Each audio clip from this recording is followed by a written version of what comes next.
El eco de las llaves cayendo al suelo resonó en la madrugada como un presagio de dolor. Esa casa de la colonia Roma Norte, que había sido mi refugio durante 30 años, ya no me pertenecía. Acababa de entregarle la escritura a mi hijo Julián, sacrificando todo lo que tenía para salvarlo de la quiebra. No sabía que ese acto de amor maternal se convertiría en la traición más cruel que podía imaginar. Mi nombre es Elvira Montes, tengo 66 años y he vivido toda mi vida en Ciudad de México. Soy viuda desde hace 8 años, cuando mi esposo Roberto falleció de un infarto fulminante. Trabajé durante 40 años como secretaria ejecutiva en una empresa de seguros, ahorrando peso por peso para comprar esa casa que ahora había perdido. Cada ladrillo, cada ventana, cada rincón de ese hogar representaba décadas de sacrificio y sueños cumplidos. Todo comenzó hace 3 meses, cuando mi hijo Julián llegó a mi casa con los ojos enrojecidos y las manos temblorosas. Su negocio de importación de electrónicos, que había construido durante los últimos 10 años, estaba al borde del colapso.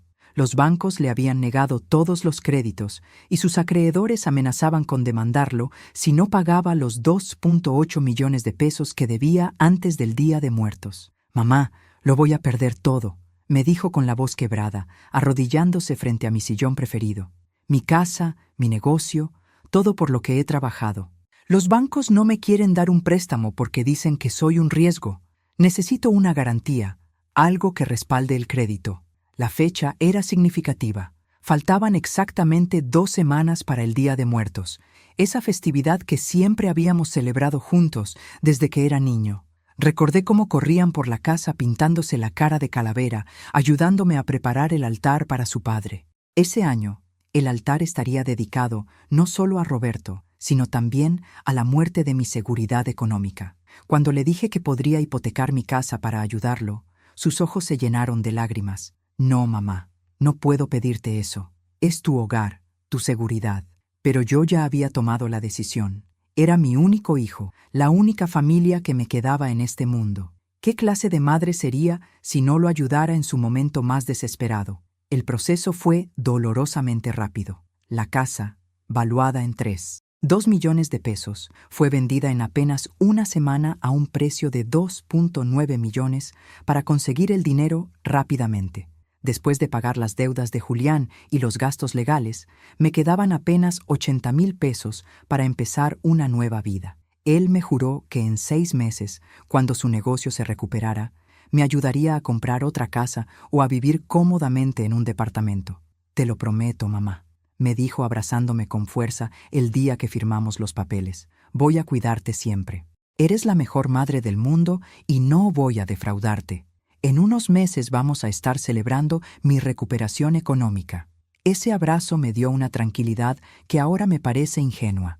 Acordamos que yo me quedaría en la casa hasta el 1 de noviembre, fecha en que el nuevo propietario tomaría posesión. Julián me ayudaría a mudarme a un departamento que rentaríamos juntos en la colonia del Valle, donde él ya tenía un apartamento para su negocio.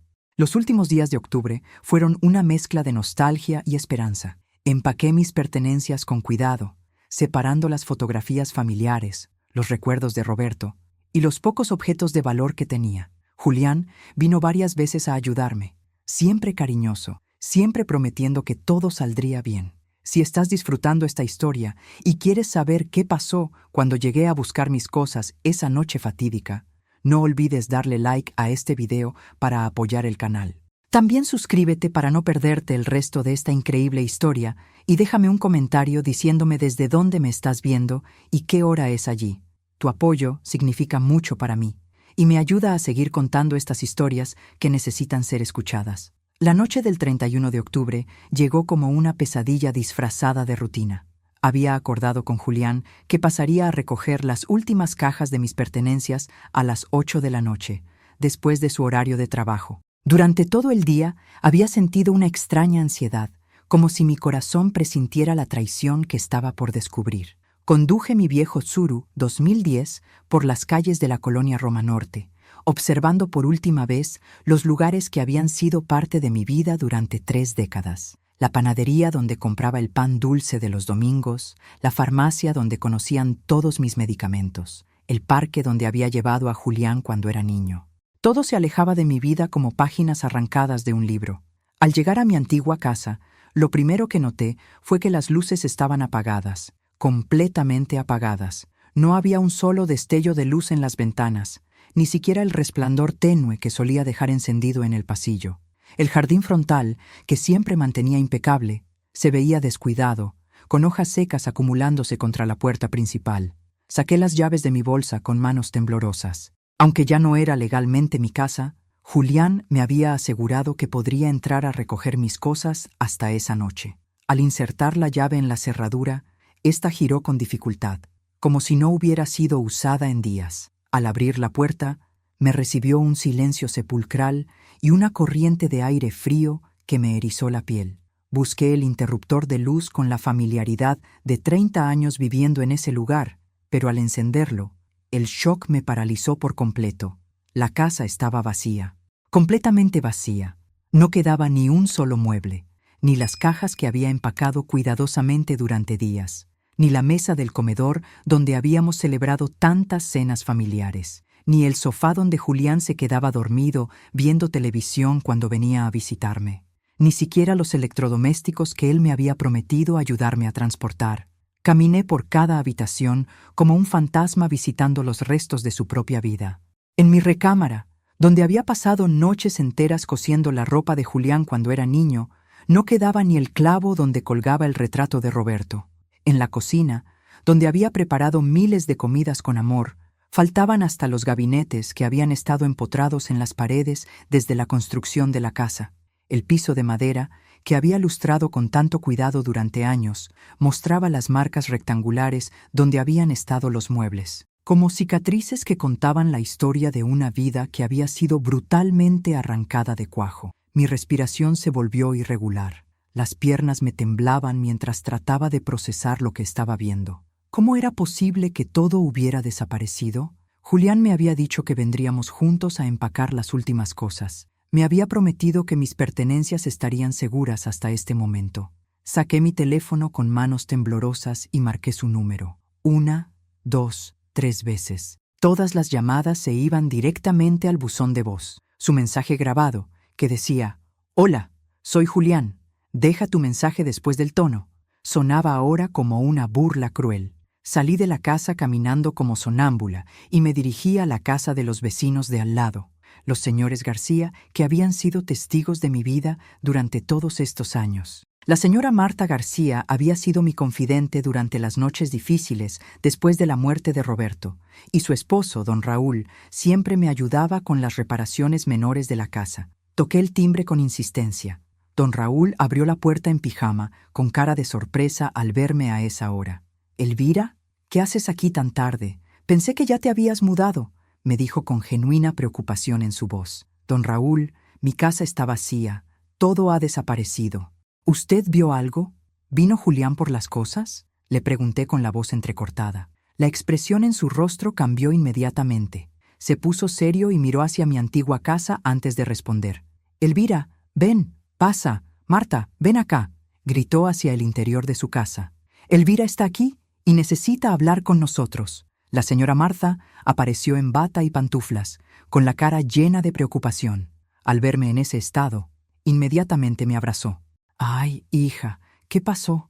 Te ves terrible», me dijo con la ternura maternal que siempre había mostrado conmigo. «Mi casa está vacía, Marta. Todo ha desaparecido. ¿Ustedes vieron a Julián? ¿Vieron cuando se llevaron mis cosas?», repetí la pregunta con desesperación. Don Raúl y doña Marta intercambiaron una mirada que me heló la sangre. Era una mirada de culpabilidad, como si supieran algo que no querían decirme. «Elvira», comenzó don Raúl con voz cautelosa. «Ellos se fueron ayer en la madrugada». Las palabras me cayeron como un balde de agua helada. «¿Ellos?», pregunté tragando saliva. «¿Ellos quiénes?». La respuesta de don Raúl destruyó para siempre la imagen que tenía de mi hijo. «Tu hijo y una mujer».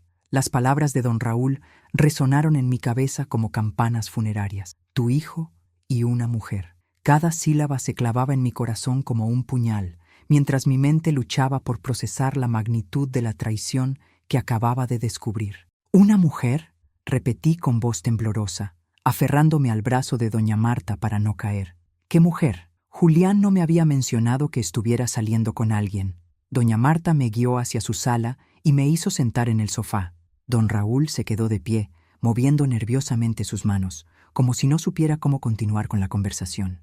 Elvira, nosotros no queríamos meternos en tus asuntos familiares, comenzó doña Marta, pero esa mujer ha estado viniendo a tu casa desde hace como 2 meses. Al principio pensamos que era una empleada o algo así, porque siempre llegaba con carpetas y papeles. Era joven, como de unos 30 años, agregó don Raúl.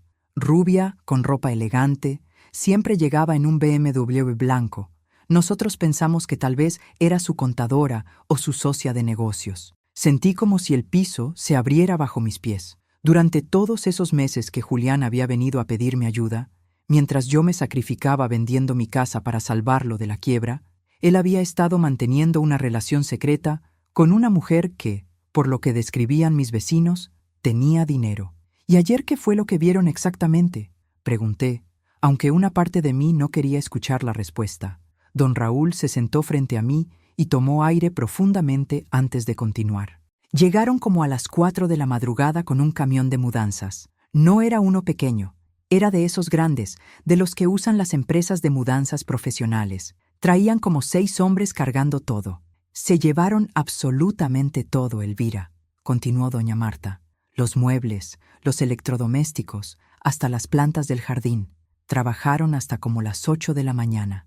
La mujer estaba dirigiendo todo, checando una lista que traía en una tableta. ¿Y Julián?, pregunté con el corazón acelerado. Julián estaba ahí, pero era como si fuera su empleado, respondió don Raúl con indignación. Ella le daba órdenes de qué se llevaran y qué no. A nosotros nos pareció muy extraño, porque era tu casa, tus cosas, pero él la obedecía en todo.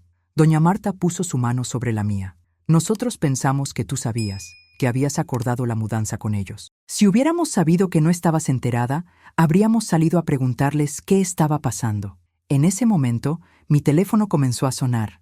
Era un número desconocido. Contesté con manos temblorosas. ¿Señora Elvira Montes?, preguntó una voz masculina desconocida. Sí, soy yo, respondí. Buenas noches, señora. Habla el licenciado Márquez, del despacho jurídico Márquez y Asociados. Disculpe que la llame tan tarde, pero tengo un asunto urgente que discutir con usted. ¿Podría verla mañana en mi oficina? ¿De qué se trata?, pregunté con desconfianza. Prefiero explicarle en persona, señora. Tiene que ver con la venta de su propiedad y algunos documentos que requieren su revisión inmediata. ¿Podría venir mañana a las 10 de la mañana? Mi oficina está en Polanco. Después de anotar la dirección y colgar, me quedé mirando el teléfono sin entender qué más podía salir mal en mi vida. Don Raúl y doña Marta me invitaron a quedarme esa noche en su casa, en la habitación de huéspedes. No vas a estar sola en un hotel después de todo esto, insistió doña Marta. Además, necesitas pensar bien qué vas a hacer. Esa noche no pude dormir ni un minuto. Miraba el techo de la habitación de mis vecinos mientras mi mente procesaba cada detalle de los últimos meses. Las visitas de Julián, sus lágrimas cuando me pidió ayuda, sus promesas de cuidarme, sus abrazos que ahora me parecían calculados y fríos. ¿Cuánto tiempo había estado planeando esto? ¿La crisis de su negocio había sido real o solo una excusa para quitarme mi casa?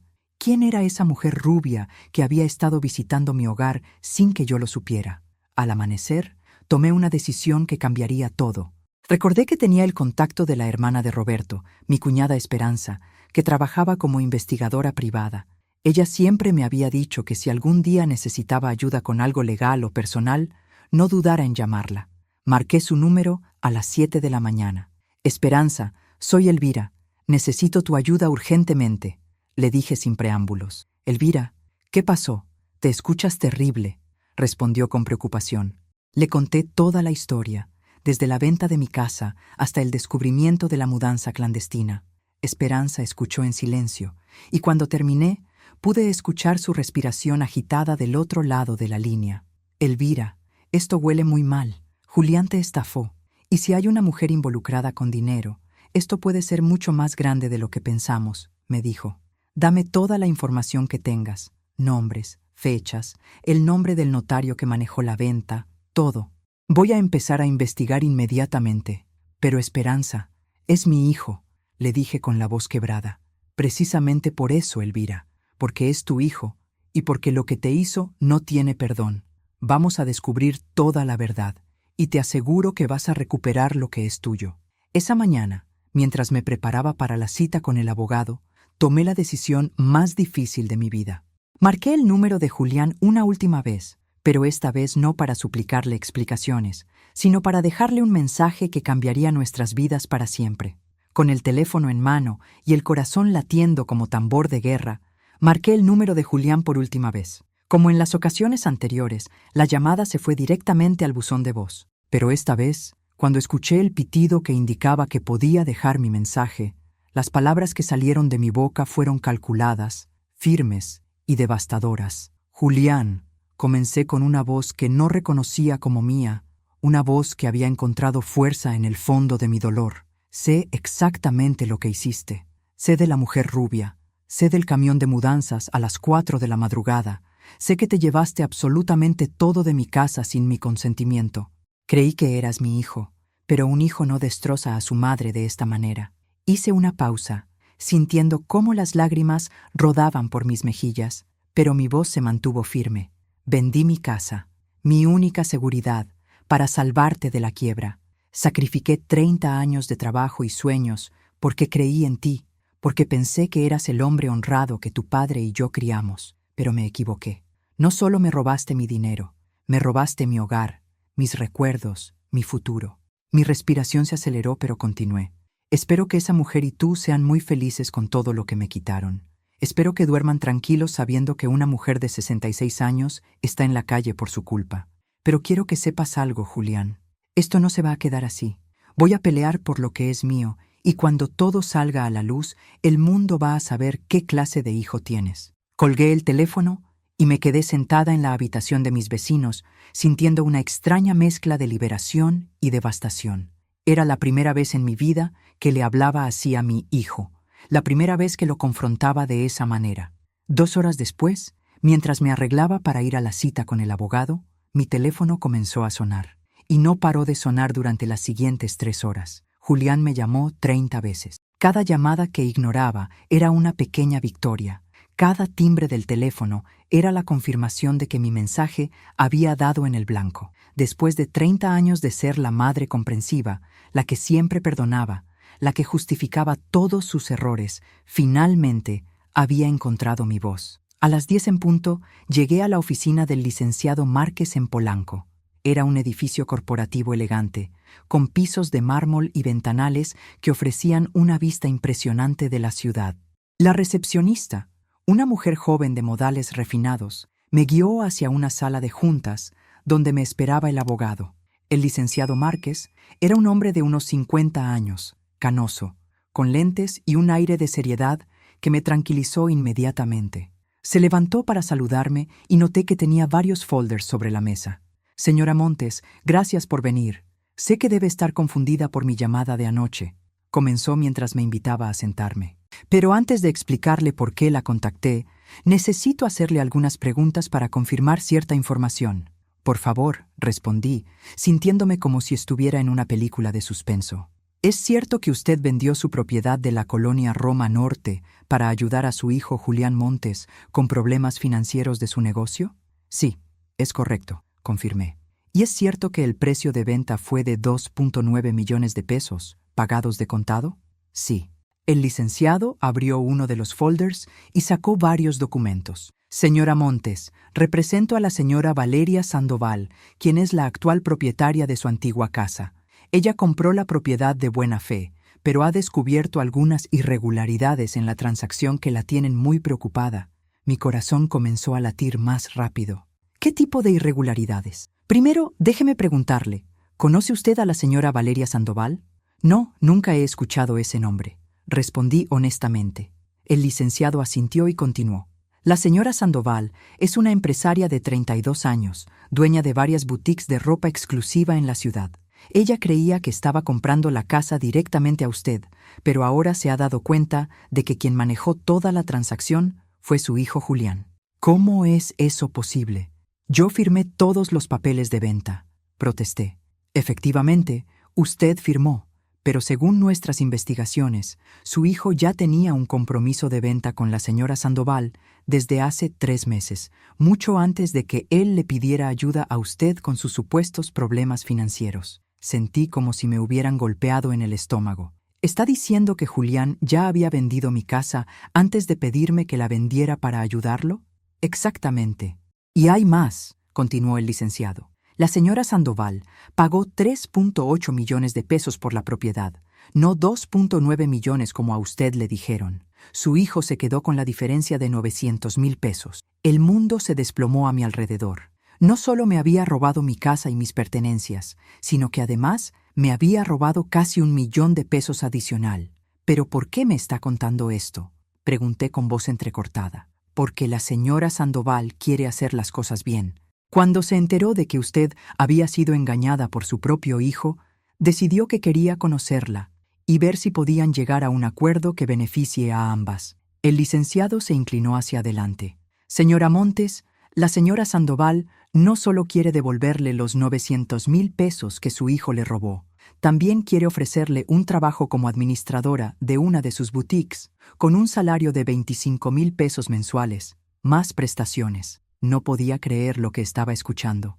Una completa desconocida estaba ofreciéndome más ayuda y dignidad que mi propio hijo. ¿Por qué haría eso por mí?, pregunté con lágrimas en los ojos. Porque la señora Sandoval también perdió a su madre hace 2 años, y dice que si alguien hubiera tratado así a su mamá, ella habría movido cielo y tierra para ayudarla. Considera que lo que le hizo su hijo no solo es un crimen, sino una abominación.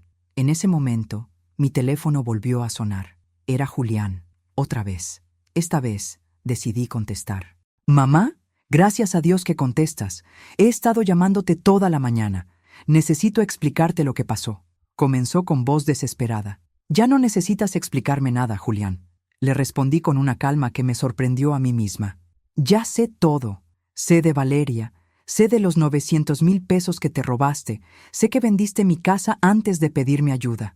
El silencio del otro lado de la línea fue ensordecedor. «Mamá, yo puedo explicarlo», balbuceó finalmente. «No hay nada que explicar. Solo quiero que sepas que ya no tienes madre. Para mí, el hijo que crié murió ayer en la madrugada cuando se llevó mi vida entera sin mirar atrás». Y colgué. 3 días después de esa llamada demoledora con Julián, me encontraba sentada en el café más elegante que había pisado en mi vida. La terraza del Hotel Four Seasons tenía vista al Paseo de la Reforma, y desde mi mesa podía ver el ángel de la Independencia brillando bajo el sol matutino. Nunca había imaginado que estaría en un lugar así, mucho menos en las circunstancias que me habían llevado hasta ahí. Había acordado encontrarme con Valeria Sandoval, la mujer que había comprado mi casa y que, según su abogado, quería ayudarme a recuperar mi dignidad. Durante esos 3 días había estado viviendo en casa de mis vecinos, los García, quienes se habían convertido en mis ángeles guardianes en el momento más oscuro de mi vida. Esperanza, mi cuñada, había trabajado día y noche investigando la situación. Sus hallazgos habían sido devastadores. Julián no solo me había estafado a mí, sino que tenía una historia de fraudes menores que se remontaba a 5 años atrás. Su negocio de importación de electrónicos había sido real, pero había quebrado por malversación de fondos y facturas falsas, no por la crisis económica como me había hecho creer. A las 11 en punto, exactamente a la hora acordada, vi acercarse a una mujer que me quitó el aliento. Valeria Sandoval no era solo la mujer rubia y elegante que habían descrito mis vecinos, era una presencia imponente que irradiaba poder y determinación.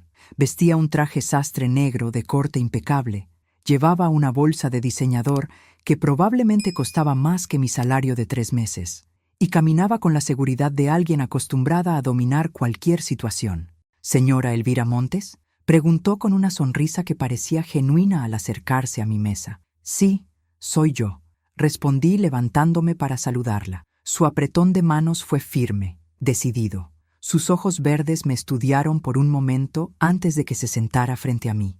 «Primero que nada, señora Montes, quiero pedirle disculpas», comenzó sin preámbulos. «Aunque yo no tuve nada que ver con lo que su hijo le hizo, me siento responsable de alguna manera porque fui parte involuntaria de su estafa». «Usted no tiene por qué disculparse», le respondí. «Según entiendo, usted también fue engañada». Valeria asintió y pidió un café al mesero, que se acercó inmediatamente. Era evidente que la conocían en ese lugar. Señora Montes, déjeme contarle exactamente cómo conocí a su hijo y cómo llegamos a este punto, comenzó. Hace 4 meses, Julián se acercó a mí en la inauguración de mi boutique en Santa Fe. Se presentó como un exitoso empresario del sector electrónico y me propuso un negocio. ¿Qué tipo de negocio?, pregunté intrigada.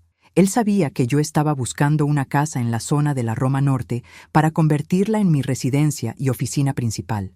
Me dijo que tenía una propiedad perfecta, pero que pertenecía a su madre, una señora mayor que quería mudarse a un lugar más pequeño y necesitaba vender rápidamente. Mi sangre se heló. Julián había estado planeando esto durante meses, mucho antes de venir a llorarme sobre su supuesta quiebra. Me describió la casa con tanto detalle, me habló con tanto cariño de usted, continuó Valeria.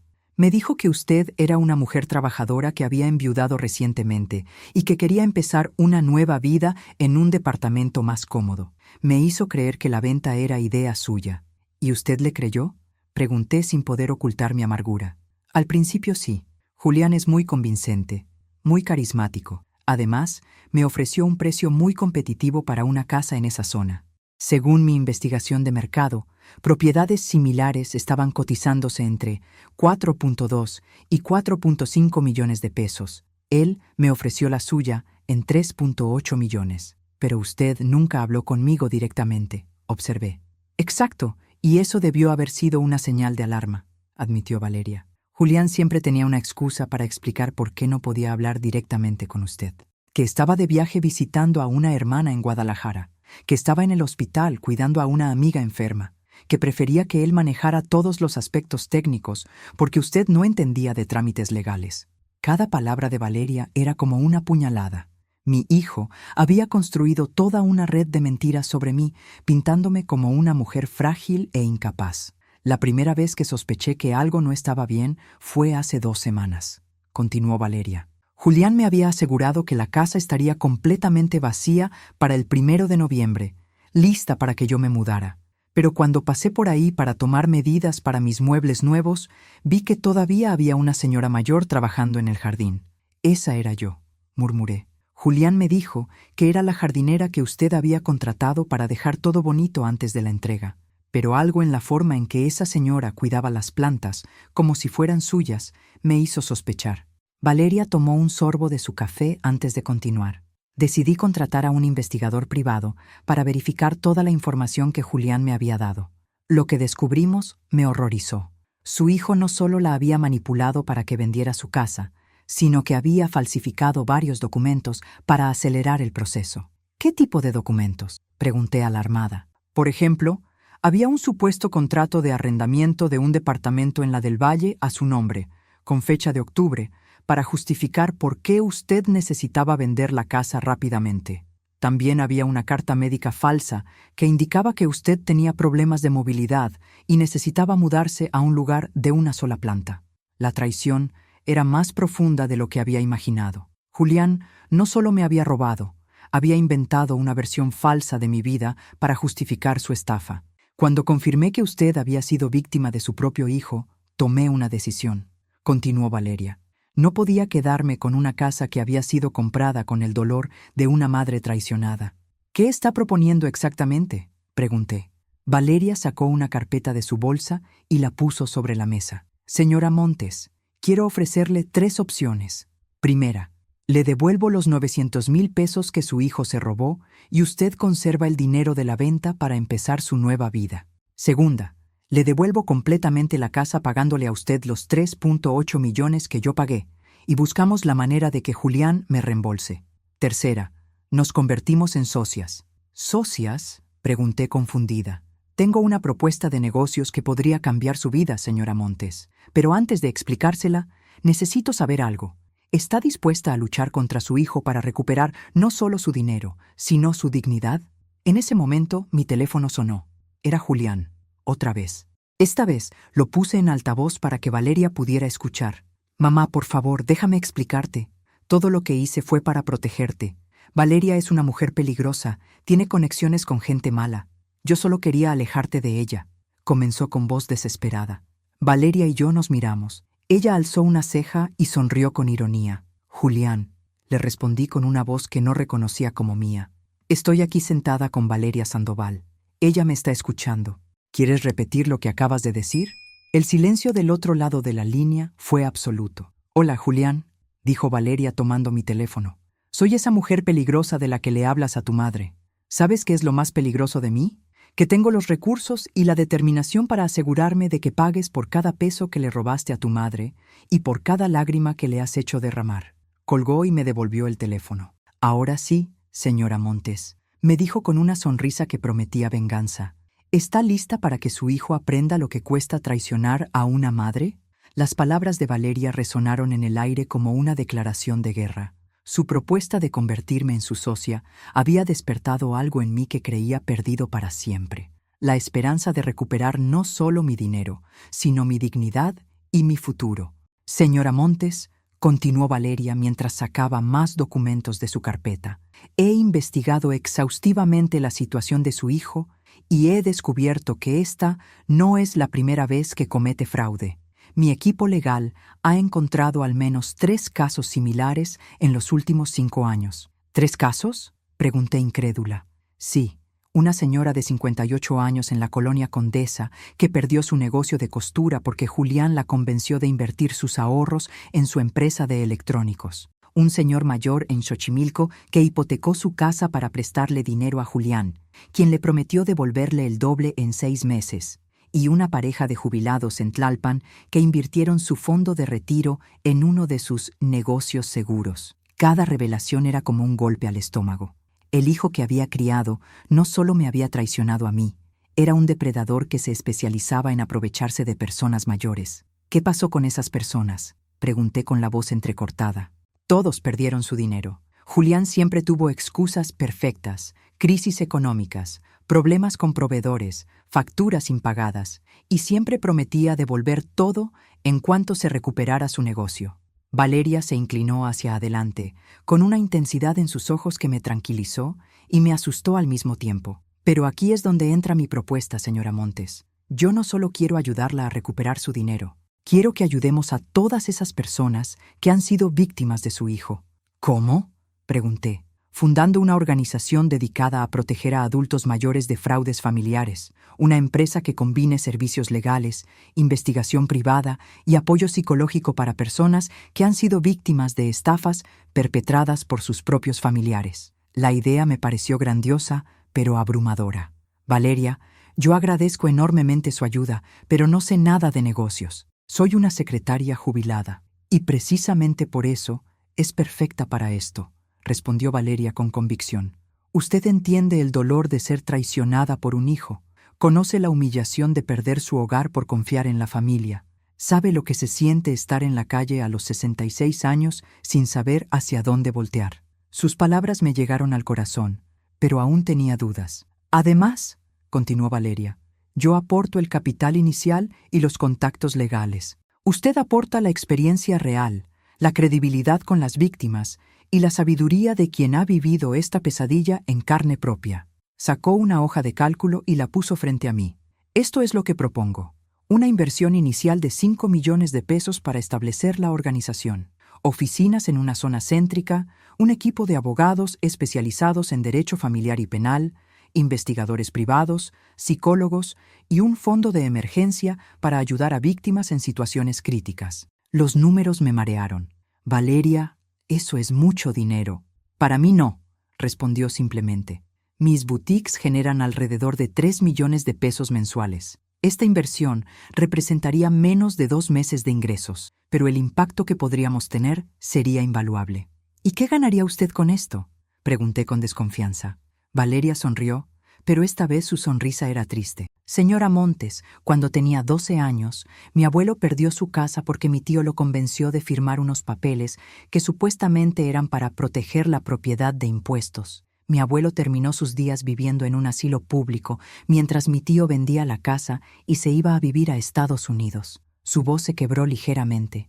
Nunca pude ayudar a mi abuelo porque era demasiado joven, demasiado pobre. Pero ahora tengo el poder y los recursos para asegurarme de que otras familias no vivan lo que vivimos nosotros. En ese momento entendí que Valeria no era solo una empresaria exitosa tratando de limpiar su conciencia. Era una mujer que, como yo, había visto cómo el amor familiar podía convertirse en el arma más cruel. ¿Cuál sería mi rol específico en esta organización?, pregunté.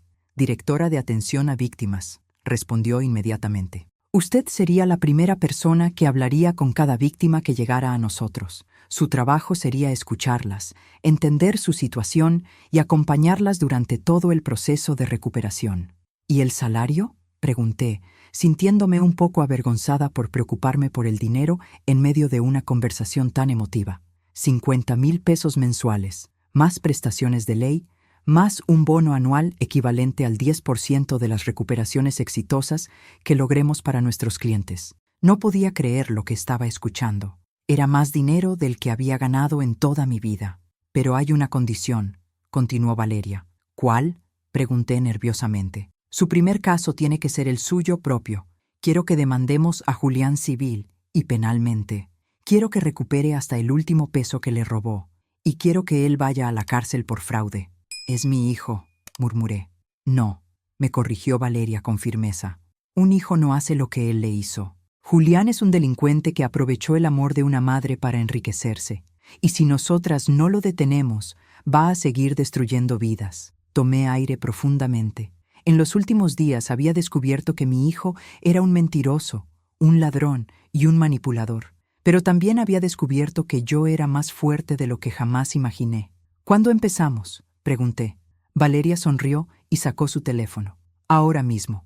Voy a llamar a mi abogado para que inicie los trámites legales contra Julián. Y después vamos a ir a buscar un local para nuestras oficinas. ¿Hoy mismo? Señora Montes, cada día que Julián anda libre es un día en que puede estar estafando a otra familia. No tenemos tiempo que perder. Mientras Valeria hacía sus llamadas, yo miré por la ventana hacia el Ángel de la Independencia. Por primera vez en semanas, sentí que tal vez mi historia no terminaría con la traición de un hijo, sino con la construcción de algo más grande que mi dolor. Mi teléfono volvió a sonar.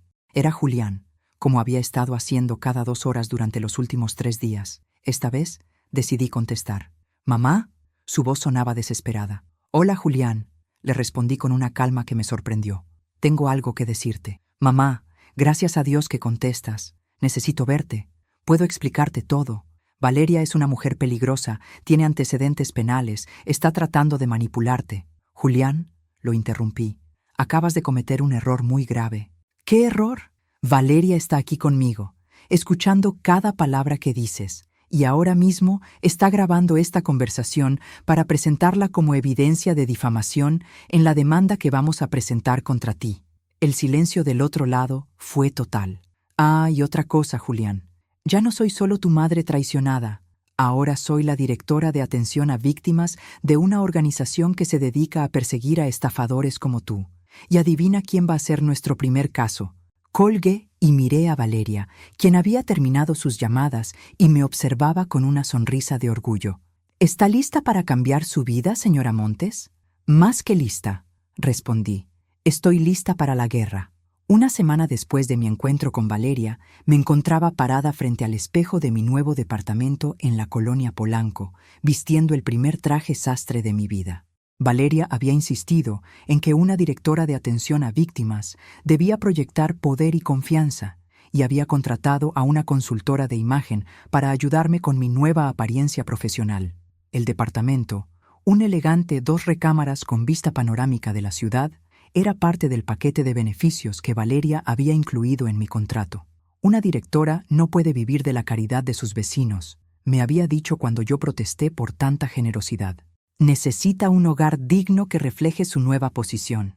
Esa mañana abriríamos oficialmente Esperanza Legal, nuestra organización dedicada a proteger a adultos mayores de fraudes familiares. El nombre había sido mi idea, en honor a mi cuñada Esperanza, quien había sido fundamental para descubrir la verdad sobre Julián. El local que habíamos elegido estaba en la zona rosa, en un edificio corporativo de 6 pisos. Nuestras oficinas ocupaban todo el 3er piso, una recepción elegante, 5 oficinas privadas para consultas, una sala de juntas, un área legal con biblioteca especializada y un espacio de apoyo psicológico que Valeria había diseñado personalmente. A las 8 de la mañana llegué a la oficina, todavía sintiéndome como si estuviera viviendo la vida de otra persona. La recepcionista, una joven llamada Patricia, me saludó con una sonrisa profesional. «Buenos días, licenciada Montes. Ya están aquí las primeras 3 citas del día. Licenciada Montes». El título se sentía extraño en mis oídos, pero Valeria había insistido en que, aunque yo no fuera abogada, mi experiencia y autoridad moral me daban el derecho a ser tratada con ese respeto.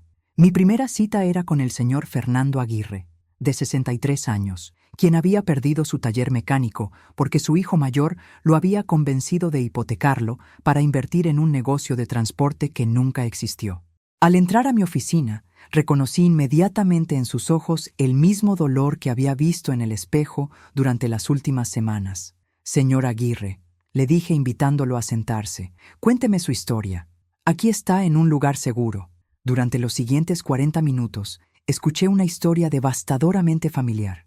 Un hijo aparentemente exitoso, una crisis fabricada, promesas de grandes ganancias, documentos firmados por amor paternal y, al final, la traición completa. «Licenciada», me dijo con lágrimas en los ojos, «yo trabajé 30 años para construir ese taller. Era todo lo que iba a dejarle a mis nietos. ¿Cómo pude ser tan tonto?» «Señor Aguirre», le respondí tomando sus manos, «usted no fue tonto. Fue un padre amoroso que confiaba en su hijo. La estupidez está en el hijo que traicionó esa confianza». Le expliqué todo el proceso que íbamos a seguir. Investigación completa de la situación, demanda civil para recuperar los bienes, denuncia penal por fraude y apoyo psicológico durante todo el proceso. «¿Y esto va a costar cuánto?», preguntó con preocupación. «Nada. Esperanza Legal trabaja con honorarios contingentes. Solo pagamos si recuperamos su dinero y nuestros honorarios salen de lo que recuperemos. Si no ganamos, usted no paga nada». La expresión de alivio en su rostro me llenó de una satisfacción que nunca había sentido en mis trabajos anteriores. Mi segunda cita fue con la señora Carmen Vázquez, de 71 años, quien había perdido su casa porque su nuera la había convencido de firmar unos papeles que supuestamente eran para protegerla de impuestos. La casa había terminado en manos de la nuera, quien inmediatamente la había vendido y se había mudado a Canadá con el dinero. «Licenciada Montes», me dijo la señora Carmen, «mi propio hijo me dice que me deje de problemas, que su esposa hizo todo legal, que tal vez es mejor así porque yo ya no puedo cuidar una casa tan grande». «Señora Carmen», le respondí con firmeza, «nadie tiene derecho a decidir qué es mejor para usted sin su consentimiento, y mucho menos pueden robarle su patrimonio con documentos fraudulentos». Al terminar la consulta, la señora Carmen me abrazó llorando.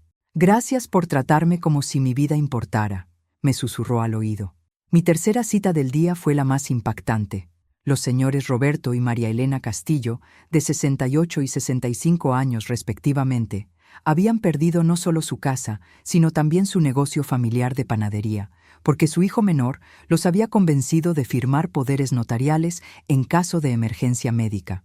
El muy canalla usó esos poderes para vender todo mientras nosotros estábamos de vacaciones celebrando nuestro 40 aniversario de bodas, me contó don Roberto con indignación. Regresamos de Acapulco y nos encontramos con que ya no teníamos ni hogar ni negocio. «¿Dónde está su hijo ahora?», pregunté. «En Miami, viviendo como rey con nuestro dinero», respondió doña María Elena. «Dice que lo hizo para protegernos de la inseguridad en México, que allá vamos a estar mejor». «¿Y ustedes quieren irse a Miami?». «Por supuesto que no», exclamaron al unísono. «Nosotros somos mexicanos. Nuestra vida está aquí, nuestros amigos, nuestra familia, nuestros recuerdos». Al finalizar el día, había escuchado 6 historias de traición familiar. 6 familias destruidas por la codicia de hijos, nueras, yernos y nietos sin escrúpulos. Pero también había visto 6 oportunidades de devolver la justicia y la dignidad a personas que habían perdido la esperanza. Valeria llegó a las oficinas a las 6 de la tarde para revisar cómo había sido mi primer día. «¿Cómo se siente, directora?», me preguntó con una sonrisa. Como si hubiera encontrado mi verdadera vocación, le respondí honestamente. Nunca pensé que escuchar historias de dolor pudiera darme tanta paz. «Es porque ahora el dolor tiene un propósito», me explicó Valeria. «Ya no es solo sufrimiento inútil, es combustible para la justicia». En ese momento, mi teléfono sonó. Era un número desconocido. «¿Licenciada Montes?», preguntó una voz masculina que no reconocí. «Sí, soy yo». Habla el licenciado Ramírez. Represento a Julián Montes. Mi cliente quiere llegar a un acuerdo extrajudicial con usted para evitar problemas legales mayores. Miré a Valeria, quien había puesto el teléfono en altavoz. ¿Qué tipo de acuerdo?, pregunté. Mi cliente está dispuesto a devolverle la cantidad de 9 millones de pesos, el precio original de venta de su casa, más 200,000 pesos por las molestias causadas. A cambio, usted retira todas las demandas y firma un acuerdo de confidencialidad.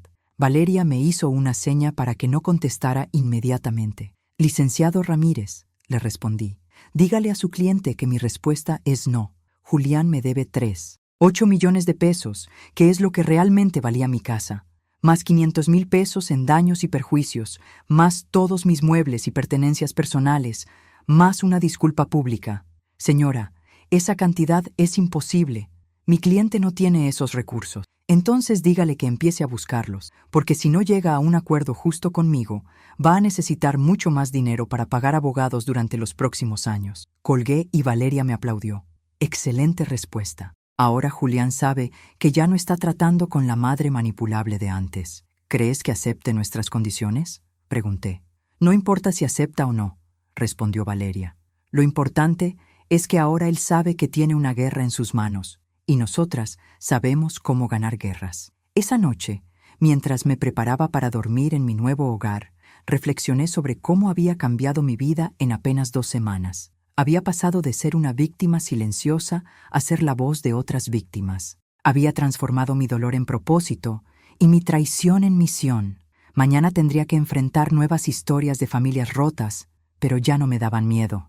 Cada historia era una oportunidad de devolver la esperanza a alguien que la había perdido. Y por primera vez en meses, me dormí con una sonrisa en el rostro. 3 semanas después de abrir Esperanza Legal, recibí una llamada que cambiaría todo el curso de mi guerra personal contra Julián. Era el licenciado Márquez, quien ahora formaba parte de nuestro equipo legal. Licenciada Montes, tengo noticias importantes, me dijo con una emoción contenida en su voz. Acabamos de recibir información de la Fiscalía. Han encontrado evidencia de que Julián ha estado operando una red de fraudes mucho más grande de lo que pensábamos. ¿Qué tipo de evidencia?, pregunté mientras Valeria se acercaba a mi escritorio para escuchar. Cuentas bancarias en el extranjero, propiedades a nombre de terceros y, lo más importante, una base de datos con información personal de más de 50 adultos mayores en el área metropolitana. La sangre se me heló. ¿50 personas? Sí, aparentemente Julián tenía una estrategia muy sofisticada. Identificaba a personas mayores con propiedades valiosas, investigaba su situación familiar y luego se acercaba a ellas con diferentes identidades y pretextos. Valeria tomó el teléfono y activó el altavoz. Licenciado Márquez, habla Valeria. ¿Qué evidencia concreta tienen? Documentos falsificados, contratos de compraventa fraudulentos, poderes notariales alterados y testimonios de al menos 15 víctimas que ya han decidido cooperar con la investigación. ¿Y dónde está Julián ahora?, preguntó Valeria. Esa es la mala noticia. Ha desaparecido. Su último domicilio conocido fue desalojado hace una semana y no hay rastro de él ni de la mujer rubia que lo acompañaba. Sentí como si me hubieran golpeado en el estómago. Después de todo lo que habíamos trabajado, Julián podría escapar de la justicia. Pero tenemos una buena noticia, continuó el licenciado. Hemos logrado congelar 3 cuentas bancarias que suman aproximadamente 12 millones de pesos y hemos identificado 2 propiedades que compró con dinero de las estafas. ¿12 millones? Repetí incrédula. Sí, señora Montes. Su hijo no solo la estafó a usted. Durante los últimos 5 años, construyó un verdadero imperio criminal aprovechándose del amor familiar. Esa tarde, Valeria y yo fuimos a la Fiscalía Especializada en Delitos Patrimoniales para conocer más detalles del caso. El fiscal a cargo, el licenciado Rodríguez, era un hombre de unos 40 años con una reputación impecable en casos de fraude complejo. Señoras, nos dijo al recibirnos en su oficina, este caso se ha convertido en una de las investigaciones de fraude familiar más importantes que hemos manejado en los últimos años. Nos mostró una pizarra llena de fotografías, documentos y líneas que conectaban diferentes casos. Julián Montes operaba con al menos 3 identidades falsas. Como Julián Montes se acercaba a familiares directos. como Ricardo Montemayor se presentaba ante inversionistas potenciales, y como Alberto Jiménez manejaba las transacciones bancarias. ¿Cómo es posible que nadie se diera cuenta?, pregunté, porque era muy inteligente y muy paciente. Cada estafa la planeaba durante meses, estudiaba a sus víctimas, conocía sus debilidades emocionales, sus necesidades económicas, sus miedos. El fiscal nos mostró un folder grueso. Aquí están documentados 15 casos confirmados. Una señora de 72 años que perdió su farmacia porque Julián, presentándose como consultor financiero, la convenció de venderla para invertir en bonos gubernamentales que nunca existieron. Un matrimonio de 68 años que hipotecó su casa para prestarle dinero a Ricardo Montemayor, quien supuestamente iba a desarrollar un proyecto inmobiliario en Cancún. Cada caso que escuchaba era como un eco de mi propia historia, pero multiplicado y amplificado. ¿Y la mujer rubia?, preguntó Valeria. Se llama Sandra Villareal, de 29 años. Es psicóloga de profesión, pero ha estado trabajando como cómplice de Julián durante los últimos 2 años. Su trabajo era ganarse la confianza de las víctimas femeninas y convencerlas de que los negocios de Julián eran legítimos. ¿Tienen idea de dónde pueden estar?, pregunté. Nuestras últimas pistas los ubican en Playa del Carmen. Aparentemente compraron boletos de avión a Costa Rica, pero no estamos seguros de si realmente viajaron o si es una táctica para despistar. Salimos de la fiscalía con sentimientos encontrados. Por un lado, la magnitud del caso aseguraba que Julián enfrentaría consecuencias severas si lo capturaban. Por otro lado, la posibilidad de que hubiera escapado del país me llenaba de frustración. Esa noche, mientras cenábamos en un restaurante cerca de las oficinas, Valeria me hizo una pregunta que me tomó por sorpresa. «Elvira, ¿alguna vez se pregunta si realmente quiere que capturen a Julián?» «¿Qué quiere decir?», pregunté confundida. «Es que una cosa es demandar a su hijo para recuperar su dinero, y otra muy diferente es enviarlo a la cárcel por 20 años. ¿Está realmente preparada para esas consecuencias?». La pregunta me dejó sin palabras. Durante semanas había estado enfocada en la justicia, en recuperar mi dinero, en proteger a otras víctimas, pero no había reflexionado profundamente sobre lo que significaría ver a Julián en prisión. «Valeria», le respondí después de un largo silencio. Hace un mes esa pregunta me habría destruido, pero ahora, después de conocer a todas las familias que ha destruido, después de ver el sufrimiento que ha causado, mi respuesta es sí. Sí quiero que lo capturen, sí quiero que vaya a la cárcel, y sí quiero que pague por cada vida que ha arruinado, aunque sea su hijo, precisamente porque es mi hijo. Si yo, que soy su madre, no lo detengo, ¿quién lo va a hacer? ¿Cuántas familias más van a sufrir por mi silencio? Valeria sonrió y levantó su copa de vino. Por eso sabía que usted era la persona correcta para dirigir Esperanza Legal, porque entiende que la justicia a veces duele, pero siempre es necesaria. Al día siguiente, llegué a la oficina para encontrar una sorpresa que me dejó sin aliento. En mi escritorio había una carta escrita a mano. «Mamá», comenzaba la carta, «sé que estás muy enojada conmigo, pero necesito que entiendas que todo lo que hice fue para protegerte. El mundo es muy peligroso para una mujer mayor sola, y yo quería asegurarme de que tuvieras suficiente dinero para vivir cómodamente».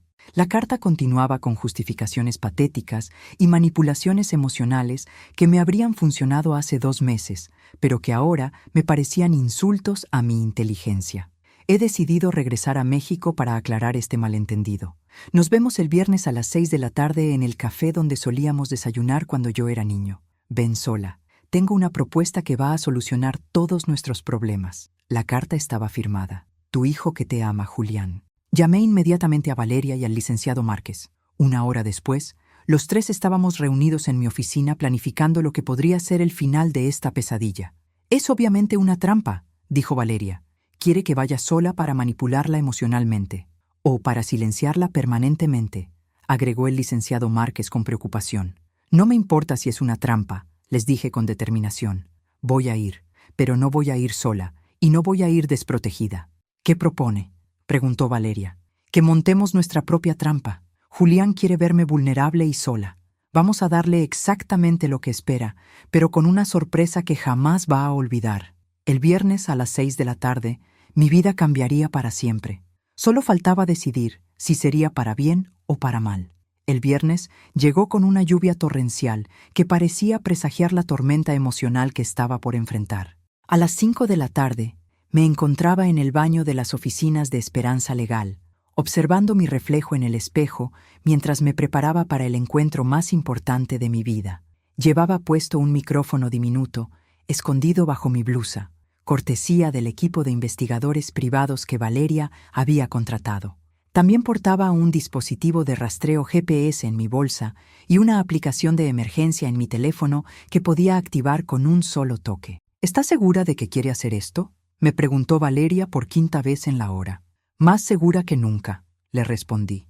Necesito verlo a los ojos cuando confronte todo lo que ha hecho. Necesito que sepa que ya no soy la madre ingenua que engañó. El café, La Esperanza, estaba en la colonia Roma Norte, a solo 3 cuadras de lo que había sido mi casa. Ironías del destino, se llamaba igual que nuestra organización. Era un lugar pequeño y acogedor donde efectivamente había llevado a Julián a desayunar cuando era niño, después de sus clases de natación de los sábados. Llegué 5 minutos antes de las 6, como habíamos planeado. El lugar estaba prácticamente vacío debido a la lluvia. Solo había una pareja de jóvenes en una mesa del fondo y un hombre mayor leyendo el periódico cerca de la ventana. Lo que no sabía Julián era que el hombre mayor era uno de nuestros investigadores. La pareja de jóvenes eran 2 abogados de nuestro equipo, y el mesero que me recibió era un agente encubierto de la policía. Me senté en la mesa que solíamos ocupar cuando Julián era pequeño, la que estaba junto a la ventana con vista a la calle. Desde ahí podía ver a los carros pasar bajo la lluvia, y más importante, podía ver cuando llegara Julián. A las 6:10 lo vi caminando hacia el café. Mi corazón se aceleró, pero no de emoción maternal, sino de una mezcla de ira y determinación que jamás había sentido. Julián se veía diferente. Había perdido peso, tenía barba de varios días y caminaba con una arrogancia que no recordaba en él. Vestía ropa cara pero arrugada, como si hubiera dormido con ella puesta. Al entrar al café, me buscó con la mirada y cuando me encontró, su rostro se iluminó con esa sonrisa que tantas veces había derretido mi corazón de madre. Pero esta vez, esa sonrisa me pareció la máscara de un depredador. «Mamá», dijo acercándose a la mesa con los brazos abiertos, como si esperara que me levantara a abrazarlo. Me quedé sentada, mirándolo fijamente a los ojos. «Siéntate, Julián», le dije con una voz que no admitía discusión. Su sonrisa vaciló por un momento, pero se recompuso rápidamente y se sentó frente a mí. «Mamá, te ves muy bien, diferente, más elegante», dijo notando mi traje sastre y mi nuevo peinado. «Gracias. Los 12 millones de pesos que robaste de adultos mayores dan para comprar ropa bonita», le respondí sin preámbulos. Su cara se puso pálida, pero trató de mantener la compostura. «Mamá, no sé de qué estás hablando. Yo nunca...» «Julián», lo interrumpí, «deja de mentir. Sé todo. Sé de Sandra Villarreal, sé de Ricardo Montemayor, sé de Alberto Jiménez, sé de las cuentas en el extranjero, sé de las 50 víctimas». El mesero se acercó a tomar la orden. Julián pidió un café nerviosamente, mientras yo pedí un té que sabía que no iba a tomar. «Mamá, alguien te está llenando la cabeza de mentiras», comenzó cuando el mesero se alejó. «Esa mujer, Valeria, es una estafadora profesional. Te está manipulando para quedarse con tu dinero». «¿Mi dinero? ¿Cuál dinero, Julián? Tú me robaste hasta el último peso. Yo no te robé nada. Yo te salvé de hacer una inversión estúpida. Esa casa estaba perdiendo valor. Iba a terminar valiendo la mitad en unos años». Su capacidad para mentir descaradamente me dejó sin palabras por un momento. «Julián, la casa valía 3.8 millones. Tú me dijiste que valía 2.9. Te quedaste con 900,000 pesos que eran míos. Esos 900,000 pesos fueron mi comisión por manejar la venta. Tú no sabes nada de bienes raíces. Yo hice todo el trabajo. ¿Tu comisión? ¿Por robarme mi casa?». Julián se inclinó hacia adelante y tomó mis manos. Su tacto me repugnó, pero me obligué a no retirarlas. «Mamá, escúchame. Sé que estás confundida, pero vine a solucionarlo todo. Tengo una propuesta que va a dejarte muy feliz». «Te escucho», le dije, aunque cada célula de mi cuerpo quería levantarse y abofetearlo. «He comprado una casa preciosa en Costa Rica, frente al mar. Tiene 3 recámaras, jardín, piscina. Quiero que vengas a vivir conmigo. Podemos empezar de nuevo, los dos solos, como cuando yo era niño y papá viajaba mucho. ¿Y Sandra? ¿Sandra quién?, preguntó con cara de no entender. Sandra Villarreal, tu cómplice, la mujer que estaba contigo cuando saqueaste mi casa. Mamá, no sé de qué hablas. Yo no conozco a ninguna Sandra. Era increíble. Incluso confrontado con evidencia irrefutable, seguía mintiendo descaradamente. Julián, le dije sacando mi teléfono, quiero mostrarte algo. Abrí una aplicación que contenía todas las fotografías que nuestros investigadores habían recopilado. Julián con Sandra en restaurantes caros, Julián firmando documentos fraudulentos, Julián visitando las casas de sus víctimas. Su cara se descompuso completamente al ver las fotos. ¿Dónde conseguiste esto?, preguntó con voz temblorosa. Tengo una organización de investigadores privados, abogados y psicólogos trabajando en tu caso, Julián. Saben dónde has estado cada día de los últimos 6 meses. Mamá, puedo explicar todo. No necesitas explicar nada, lo interrumpí. Solo necesitas firmar este documento. Saqué de mi bolsa un contrato que habíamos preparado. ¿Qué es esto?, preguntó al verlo. Es un acuerdo de restitución total. Firmas que vas a devolver los 12 millones de pesos que robaste, más intereses, más daños y perjuicios. También firmas una confesión completa de todos tus crímenes. Julián leyó el documento con ojos cada vez más abiertos. Mamá, esto es imposible. Yo no tengo 12 millones de pesos. Entonces vas a la cárcel. Tú decides. ¿Me estás amenazando? No, Julián. Te estoy ofreciendo la última oportunidad de hacer lo correcto. Si no firmas, en 5 minutos van a entrar 5 policías y te van a arrestar por fraude múltiple, falsificación de documentos y asociación delictuosa. Como si hubiera sido una señal, en ese momento comenzaron a llegar patrullas de policía que se estacionaron frente al café. Julián miró hacia la ventana y luego me miró a mí con una expresión que nunca había visto en su rostro. Miedo puro. Mamá, no puedes hacerme esto. Soy tu hijo. Precisamente por eso lo estoy haciendo, le respondí levantándome de la mesa. Porque eres mi hijo y es mi responsabilidad detener el monstruo en el que te convertiste. Los policías entraron al café. El investigador que se hacía pasar por cliente se acercó a nuestra mesa. ¿Julián Montes?, preguntó mostrando su placa. Sí, respondió Julián con voz quebrada. Queda arrestado por los delitos de fraude múltiple, falsificación de documentos y asociación delictuosa. Mientras le ponían las esposas, Julián me miró con lágrimas en los ojos. Mamá, por favor, no me hagas esto. Yo no te estoy haciendo nada, Julián. Tú te lo hiciste a ti mismo. Fue la última vez que hablé con mi hijo como su madre. A partir de ese momento, para mí, Julián Montes era simplemente otro delincuente que había pagado por sus crímenes. 6 meses después del arresto de Julián, me encontraba parada en el pódium del Auditorio Nacional, frente a más de 1000 personas, preparándome para dar el discurso más importante de mi vida. El evento era el primer Congreso Nacional de Protección a Adultos Mayores, organizado por Esperanza Legal en colaboración con la Fiscalía General de la República. Mi nombre es Elvira Montes. Comencé con una voz que resonó clara y fuerte por todo el auditorio. Y hace un año era una mujer de 66 años que había perdido todo por confiar en su hijo. Hoy soy la directora general de Esperanza Legal, la organización que ha recuperado más de 45 millones de pesos para víctimas de fraude familiar. El aplauso fue ensordecedor.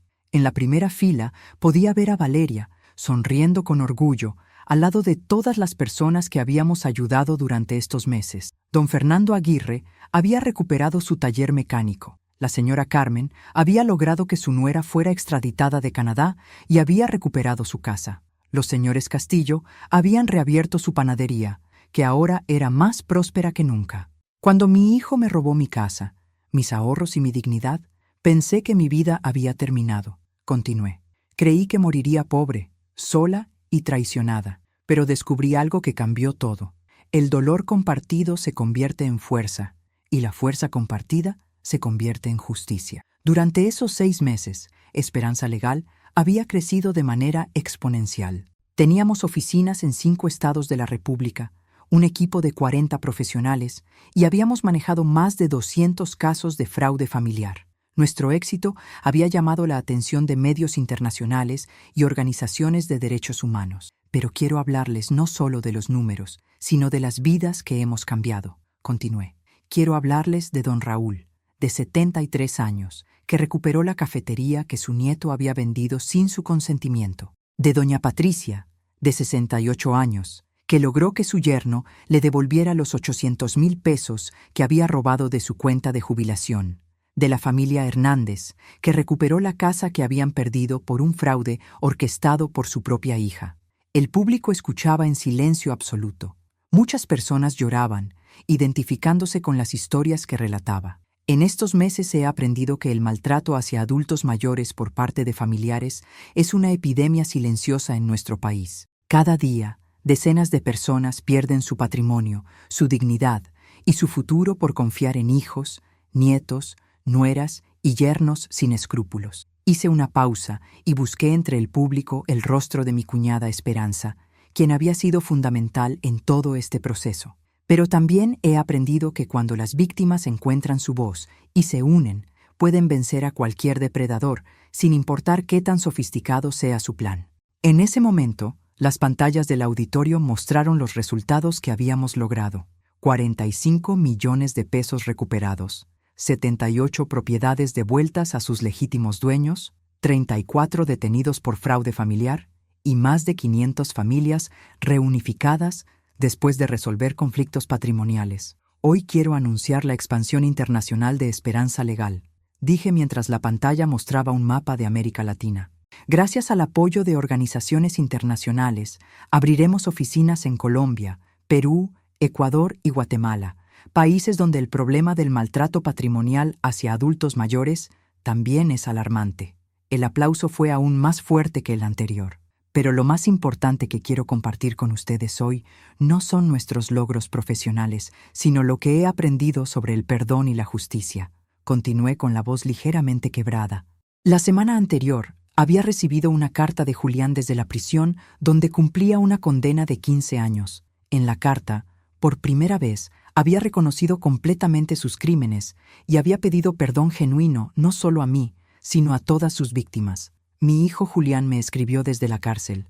Me pidió perdón y me dijo que entiende que lo que hizo no tiene justificación. Me dijo que está estudiando Derecho en la prisión porque quiere dedicar el resto de su vida a reparar el daño que causó. ¿Y lo perdoné? Sí, lo perdoné, porque el perdón no es para él, es para mí. Pero perdonar no significa olvidar, y definitivamente no significa que las consecuencias de sus actos desaparezcan. Julián va a pagar 15 años en prisión, y cuando salga, va a pasar el resto de su vida pagando restituciones a sus víctimas. Esas son las consecuencias de traicionar el amor de una familia. Al terminar mi discurso, recibí una ovación de pie que duró más de 5 minutos, pero lo que más me emocionó no fueron los aplausos, sino ver las caras de esperanza en las personas que habían venido buscando ayuda. Después del evento, Valeria y yo fuimos a cenar a un restaurante tranquilo para celebrar. ¿Cómo se siente siendo una figura pública nacional?, me preguntó con una sonrisa. Como si hubiera encontrado la razón por la que Dios me puso en este mundo, le respondí honestamente. Nunca pensé que mi mayor tragedia se convertiría en mi mayor propósito. ¿Y qué sigue ahora?, preguntó Valeria.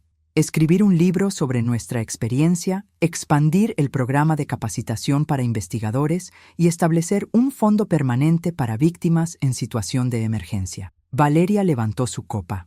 Por las segundas oportunidades y los nuevos comienzos, por la fuerza que nace del dolor y la justicia que nace de la verdad, respondí levantando la mía. Esa noche, al llegar a mi departamento, me senté en mi terraza a contemplar la ciudad que se extendía ante mí. En menos de un año, había pasado de ser una mujer vulnerable y traicionada a ser una líder nacional en la protección de derechos de adultos mayores. Mi teléfono sonó. Era un mensaje de texto de un número desconocido. Licenciada Montes, vi su conferencia por internet. Soy de Guadalajara y mi hermano me robó la casa de mis padres después de que murieron. ¿Puede ayudarme? No tengo dinero para abogados, pero necesito justicia. Sonreí y respondí inmediatamente. Claro que podemos ayudarla. En Esperanza Legal nunca cobramos por adelantado. Mañana la llamo para programar una consulta. Mientras escribía el mensaje, reflexioné sobre el camino que había recorrido. La traición de Julián había sido el evento más doloroso de mi vida, pero también había sido el catalizador que me había llevado a encontrar mi verdadero propósito. Ahora, cada día al despertar, Sabía que mi vida tenía un significado que iba más allá de mi dolor personal. Cada familia que ayudábamos, cada peso que recuperábamos, cada criminal que iba a la cárcel, era una pequeña victoria contra la injusticia. Y por primera vez en décadas me sentía completamente en paz conmigo misma. Si llegaste hasta aquí, significa que has sido testigo de una historia de transformación increíble. Esta historia nos enseña que no importa qué tan oscuro parezca el momento, siempre hay una oportunidad de convertir nuestro dolor en propósito y nuestra tragedia en triunfo. Me encantaría saber qué opinas de la historia de Elvira. ¿Has vivido alguna situación similar? ¿Conoces a alguien que haya sido víctima de fraude familiar? Déjame un comentario contándome desde dónde me estás viendo y qué hora es allí. Tu historia podría inspirar a otras personas que están pasando por situaciones difíciles. No olvides darle like a este video si te gustó la historia, suscríbete al canal para más contenido como este y activa la campanita para recibir notificaciones de nuestros nuevos videos. Tu apoyo significa mucho y me ayuda a seguir contando estas historias de superación que necesitan ser escuchadas. Recuerda, nunca es demasiado tarde para recuperar tu dignidad, nunca eres demasiado mayor para empezar de nuevo, y nunca estás solo en tu lucha por la justicia. Hasta la próxima historia.